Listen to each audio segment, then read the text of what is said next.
Une nouvelle façon de voyager.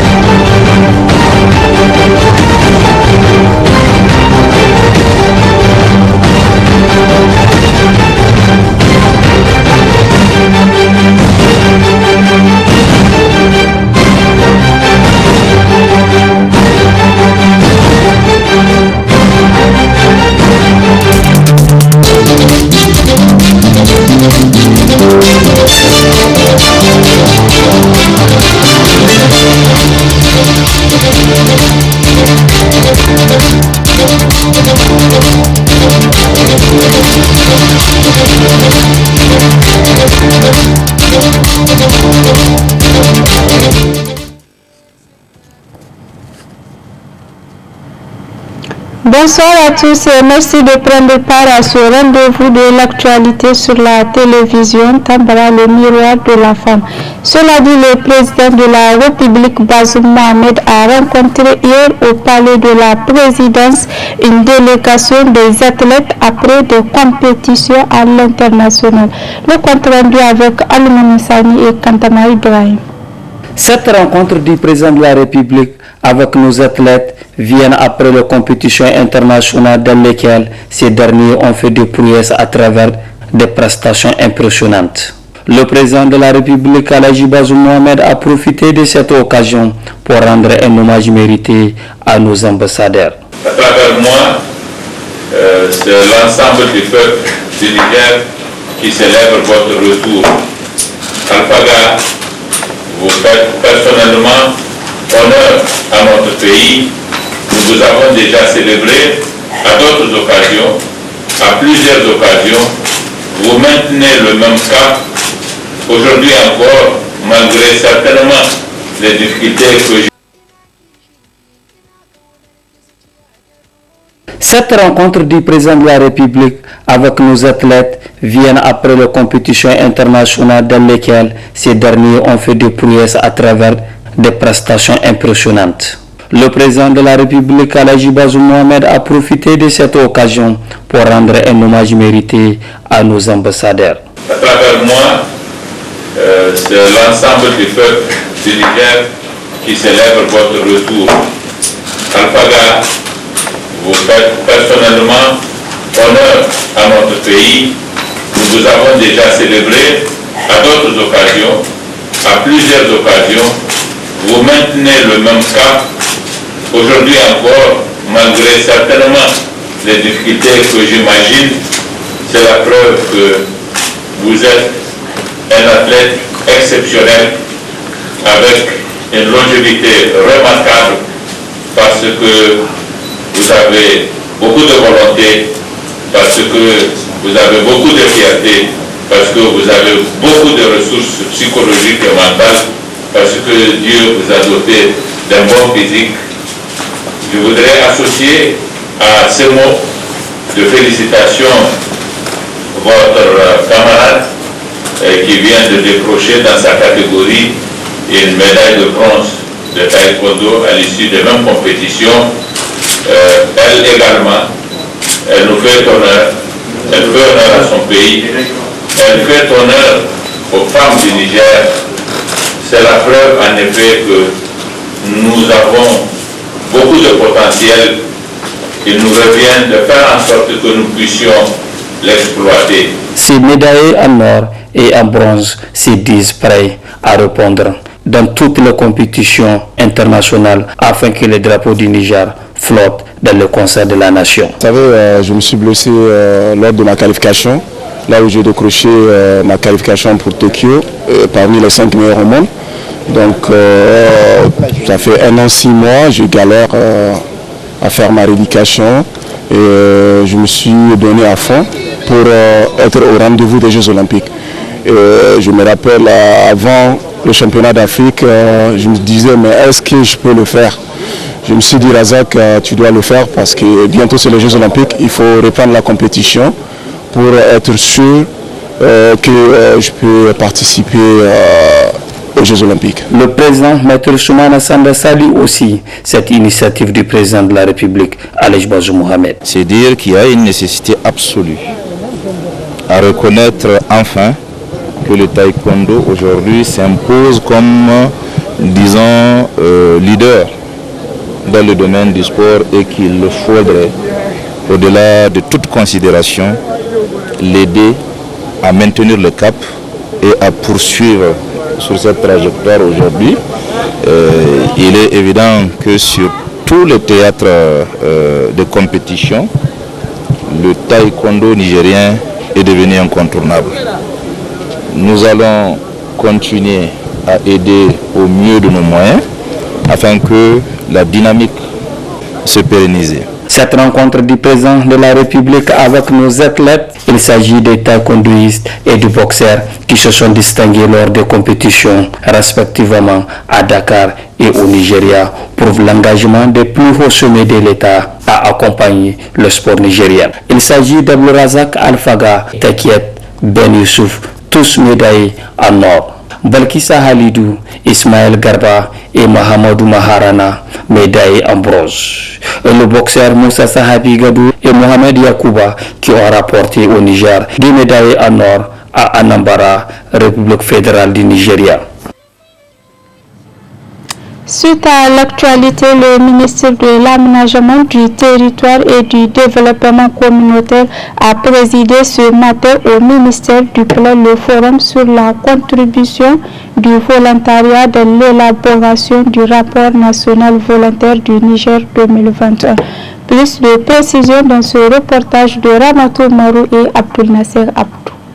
Ce forum national sur les objectifs du développement durable ODD a pour objectif principal l'appropriation et la prise en compte de la contribution du volontariat de l'élaboration du rapport national volontaire du Niger 2021. Le thème retenu pour ce forum est le relèvement durable et résilient de la pandémie du Covid-19 qui promet les dimensions économiques, sociales et environnementales du développement durable, construire une voie inclusive et efficace pour la réalisation du programme 2030 dans le contexte de la décennie d'action et de réalisation pour le développement durable. Les ODD constituent un programme ambitieux visant à éliminer la pauvreté et à réaliser le développement durable au cours des 15 prochaines années. Ainsi, 17 objectifs de développement durable ont été définis par les États membres de l'Organisation des Nations Unies au cours d'un vaste processus de consultation. Le Niger, à travers l'élaboration de 2 revues nationales volontaires sur la mise en œuvre des ODD en 2018 et en 2020, marque sa volonté de l'atteinte de ces objectifs. Cependant, au rendez-vous des ODD à l'horizon 2030, le Niger se doit de développer une stratégie de participation efficace et efficiente des interventions dans tous les domaines et qui constitue un levier majeur à l'atteinte des ODD. Cela est d'autant plus possible s'il est pris en compte toutes les contributions des acteurs étatiques et non étatiques. Pour le président des jeunes volontaires pour l'environnement, ce forum est l'occasion pour eux de faire davantage de connaissances sur les opportunités du volontariat et de plaidoyer pour que cet apport de volontariat soit capitalisé. C'est pour nous l'occasion de faire connaissance davantage sur les opportunités du volontariat, mais surtout sur les ODD cibles de cette année qui sont au nombre de 9 et sur lesquels plusieurs structures de volontariat apportent quotidiennement leur contribution auprès des communautés. Aujourd'hui, il y a au moins l'ODD 12 sur la production et la consommation durable, l'ODD 13 sur le changement climatique. Donc c'est des ODD sur lesquels nos activités contribuent quand même à atteindre des résultats. C'est-à-dire qu'à travers nos camps chantiers, à travers nos actions de plaidoyer et de renforcement des capacités, à travers les actions sur l'agroforesterie, l'implication des jeunes et des femmes par rapport à ces différentes thématiques, renforce entre autres, par exemple, les cibles de l'ODD 13 en lien avec la résilience climatique. Donc nos actions contribuent aisément au renforcement de cette résilience au niveau communautaire. Quand on regarde sur la production et la consommation responsable, nos actions sur l'agroforesterie, de promotion de l'agriculture intelligente face au climat, donc c'est des actions qui contribuent quand même à ce que le pays, le Niger, puisse atteindre aisément en tout cas quelques cibles ou quelques indicateurs de cet ODD. Donc c'est aujourd'hui le point de faire avec les structures de volontariat de la société civile. Chacun aura l'opportunité de dire en fonction des ODD cibles qu'est-ce qu'il fait concrètement et comment ces actions contribuent à l'atteinte de cet ODD. Le ministre de l'Aménagement du territoire et du développement communautaire fait l'espoir que les résultats escomptés pour le rapport national volontaire sur les objectifs de développement durable puissent être atteints. Ces derniers temps, on constate une recrudescence du phénomène de la mendicité chez les enfants qui errent un peu partout dans les rues de la capitale. Face à cette situation inquiétante et d'insécurité, notre reporter s'est entretenu avec le coordonnateur de PAD Niger. Je vous propose de suivre un extrait avant de le retrouver en partie magazine en fin de ce journal. Les parents aujourd'hui doivent être soutenus par l'État, compte tenu du contexte de la Covid-19, comme je l'ai dit, mais aussi compte tenu du contexte d'insécurité, parce que même en période d'insécurité, l'éducation est un droit fondamental. L'État devrait l'assurer. Or, les communautés qui fuient leur zone d'habitation traditionnelle se retrouvent souvent dans des camps de réfugiés ou chez d'autres parents. Et l'éducation des enfants, l'État ne suit pas. Alors, l'autre chose, c'est les moyens. La bienveillance d'un État doit se manifester à travers son engagement budgétaire dans les secteurs sociaux de base. Ici, c'est un rappel aussi. Les autorités actuelles ont promis de consentir 25% du budget national à l'éducation. On est loin du compte. Même dans les grandes villes comme Niamey, vous avez des enfants qui sont dans des classes en paillettes. Vous avez des enfants qui sont assis à même le sol. Souvent, quand vous voyez les enfants entrer dans des classes, vous avez l'impression que c'est des enfants qui vont à la mosquée. Chacun a son petit torchon, son petit tapis pour aller s'asseoir à même le sol. Ce n'est pas attractif, le cadre scolaire, le cadre de vie. Mais il y a aussi les curricula. Aujourd'hui, j'ai vu des écoles où c'est 2 matières qui sont enseignées. Ce qui fait que les enfants n'apprennent absolument rien. Et les chiffres sont là pour le dire. Les statistiques de 2019 font froid au dos. Sur 100 enfants nigériens qui vont à l'école, après 6 ans de cursus, c'est-à-dire du CI au CM2, à peine 8% ont un niveau acceptable en lecture, écriture et calcul. Autrement dit, les 92% ne savent ni lire ni écrire. Ça veut dire que c'est des chômeurs que nous sommes en train de former. Dans cette édition, l'Office central de répression du trafic illicite des stupéfiants au Curtis a rendu public ce matin un communiqué de presse relatif à une plainte judiciaire contre un groupe de presse international. Je vous propose de suivre la teneur de ce communiqué avec Aloumou Sagne.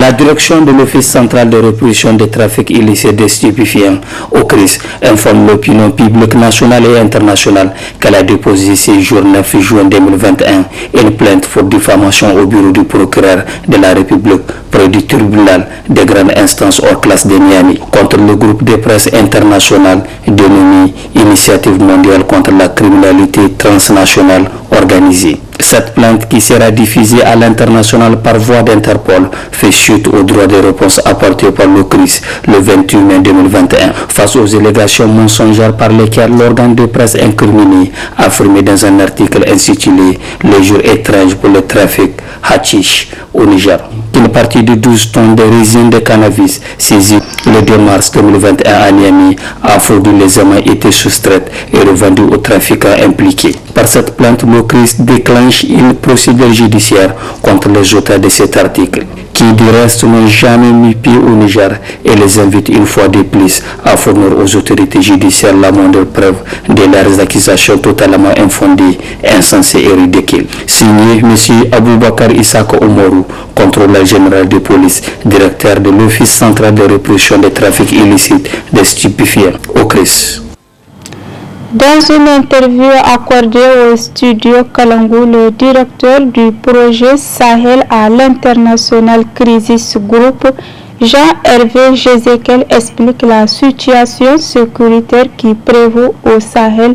Pour ce dernier, c'est en réformant le lien entre citoyen et son État qu'on va recréer au fond les conditions d'une sécurité durable.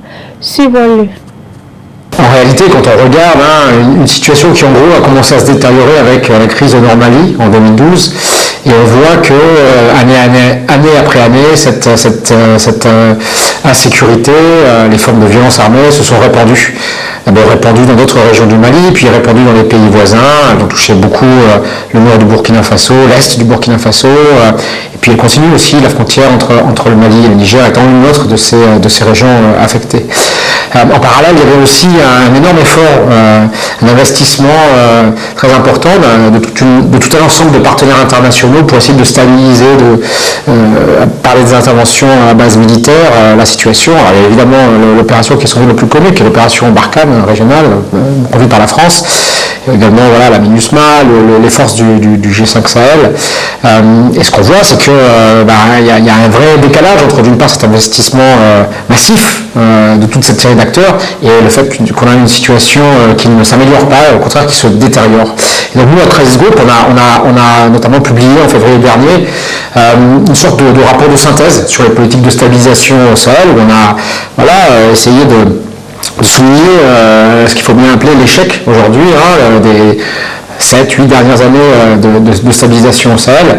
Et on a essayé aussi d'identifier des pistes alternatives, et notamment une des pistes alternatives qu'on souligne, c'est le fait qu'on a trop donné la primauté au fond à une réponse militaire, on a trop misé sur au fond l'efficacité d'un combat qu'on appelle contre-terroriste, qui ne fonctionne pas ici.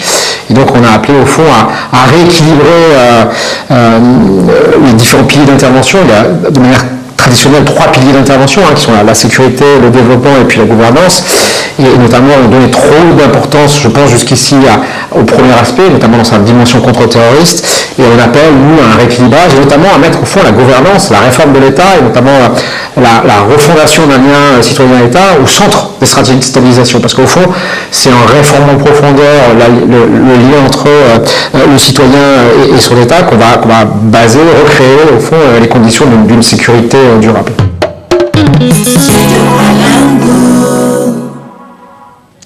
Place à présent à la partie magazine de ce journal consacré à l'entretien que nous a accordé M. Sidikou Moussa, coordonnateur de l'ONG EHPAD Niger, sur l'errance des talibés dans les rues de la capitale. Très bonne réception et à bientôt. Quand on parle d'enfants, il faut d'entrée de jeu quand même se dire que sa place n'est pas d'errer dans les rues. Sa place, c'est être à la maison. Mais quand il a l'âge d'aller à l'école également, sa place, c'est d'aller à l'école pour, en tout cas, construire sa personnalité et également se forger un avenir. Ou à défaut, être en tout cas dans un apprentissage d'un métier quelconque. Alors, qu'est-ce qui fait ça? Il y a plusieurs paramètres, bien entendu. Je rappelle, à toute fin utile, tantôt j'ai parlé d'éducation. Selon les statistiques, ce n'est pas l'ensemble des enfants nigériens qui vont à l'école. Un enfant sur 2 en âge d'aller à l'école n'y va pas. Donc ça peut déjà expliquer le fait que vous les retrouvez dans les rues. Mais de l'autre côté, vous avez également l'éducation dont le choix est laissé aux parents. Certes, il y a une décision qui dit que l'école est obligatoire et gratuite pour tout enfant jusqu'à l'âge de 16 ans, mais malheureusement cette mesure n'est pas suivie des faits. Aujourd'hui, les parents ont le choix soit d'envoyer leurs enfants dans l'école moderne, c'est-à-dire les écoles classiques, ou en initiation coranique, ou même ne pas du tout les envoyer à l'école. Il n'y a pratiquement pas de sanction. Donc, ce choix également, ce libre choix qui est laissé aux parents également, peut être une porte pour que vous retrouvez certains enfants.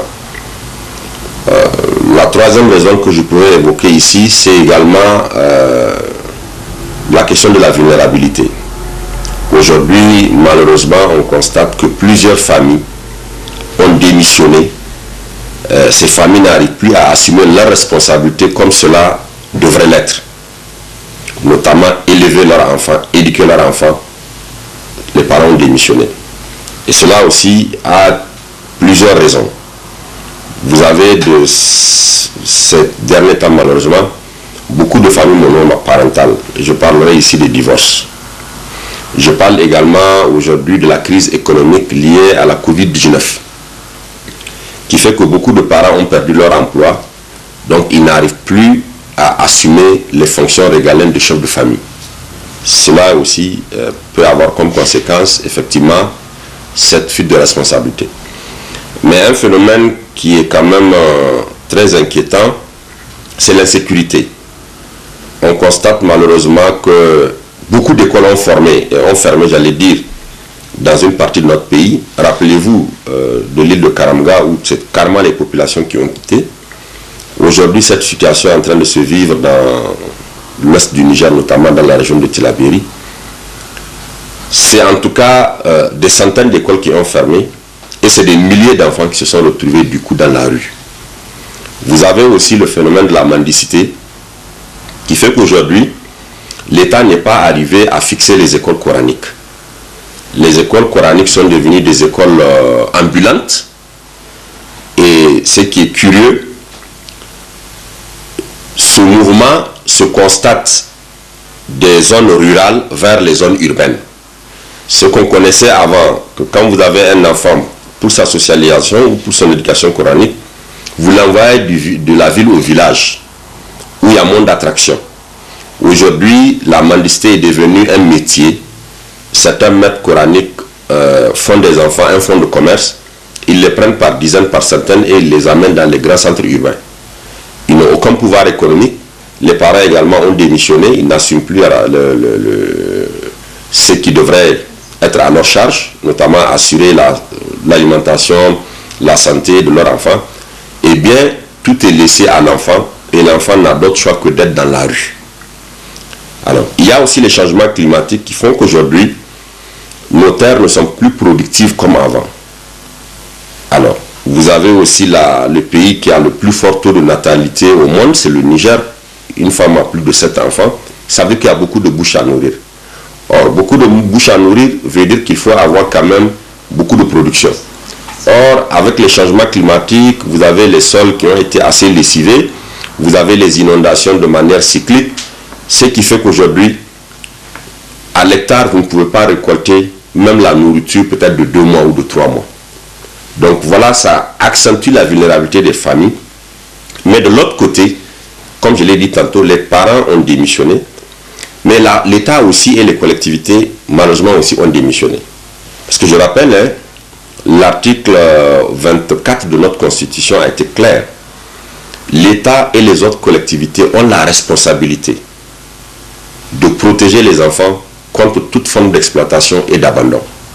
Voilà qu'aujourd'hui, vous l'avez dit, dans les rues de Niamey ou de nos grandes capitales, moi je viens tout récemment de Zander et Maradi, j'ai vu le phénomène, ça a pris plus que de l'ampleur.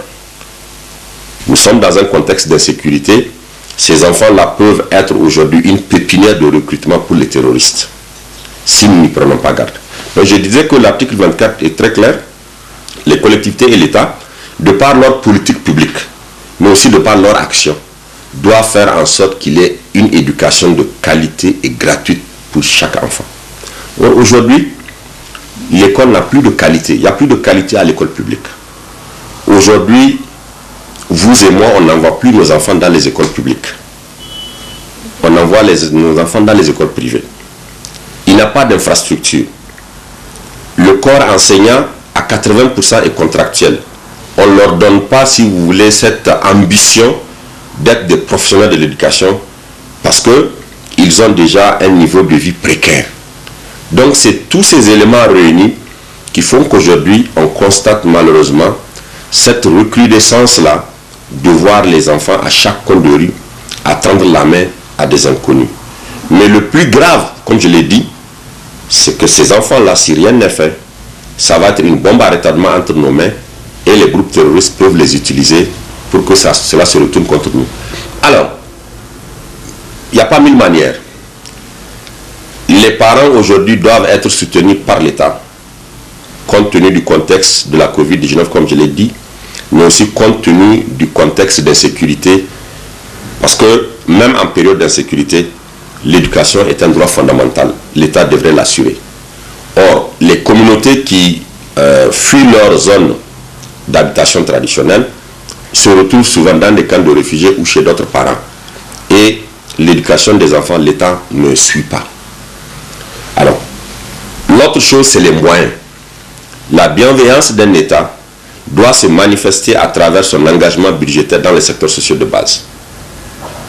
Ici, c'est un rappel aussi. Les autorités actuelles ont promis de consentir 25% du budget national à l'éducation. On est loin du compte. Même dans les grandes villes comme Niamey, vous avez des enfants qui sont dans des classes en paillotes. Vous avez des enfants qui sont assis à même le sol. Souvent, quand vous voyez les enfants entrer dans des classes, vous avez l'impression que c'est des enfants qui vont à la mosquée. Chacun a son petit torchon, son petit tapis pour aller s'asseoir à même le sol. Ce n'est pas attractif, le cadre scolaire, le cadre de vie.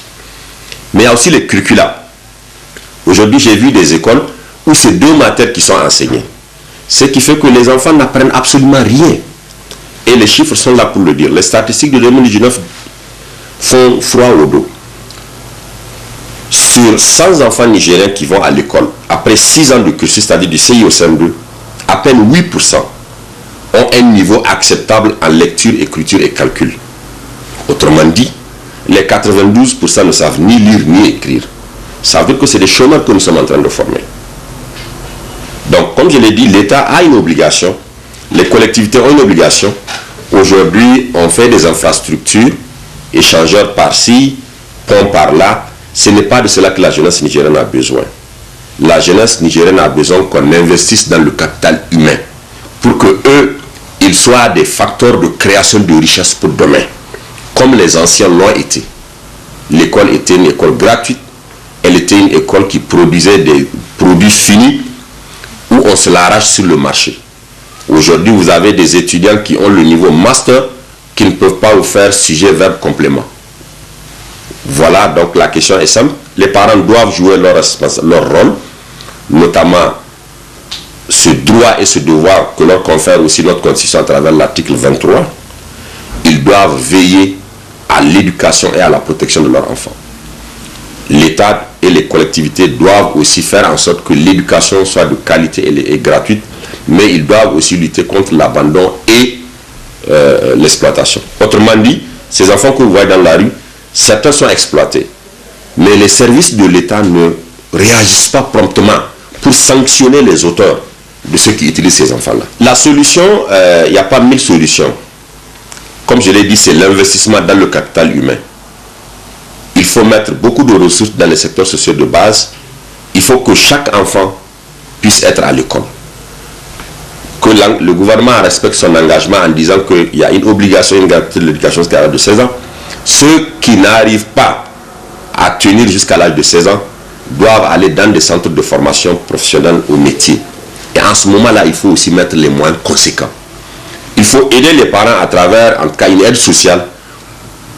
Il y a beaucoup de filets sociaux. Il faut choisir les parents, non pas selon des colorations politiques, mais selon le degré de vulnérabilité. Parce qu'aujourd'hui, ce qu'on constate, il y a beaucoup de projets, malheureusement, qui sont mis en œuvre par l'État, mais ceux qui sont chargés souvent au niveau local de choisir les bénéficiaires, ces choix ne sont pas des choix objectifs. C'est des militants des partis politiques qu'on choisit et c'est à eux qu'on donne les appuis, alors que ceux-là ne sont pas dans des situations de vulnérabilité. Les vrais bénéficiaires sont écartés parce qu'on n'a pas la même tendance politique. Donc je pense que c'est véritablement ce cri de cœur que moi j'ai à faire à l'endroit des parents, mais également des porteurs d'obligations qui est l'État et les collectivités.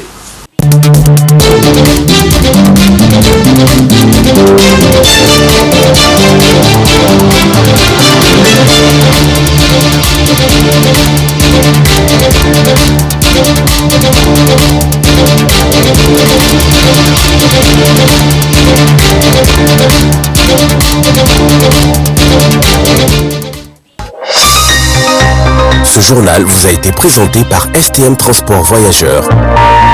Une nouvelle façon de voyager.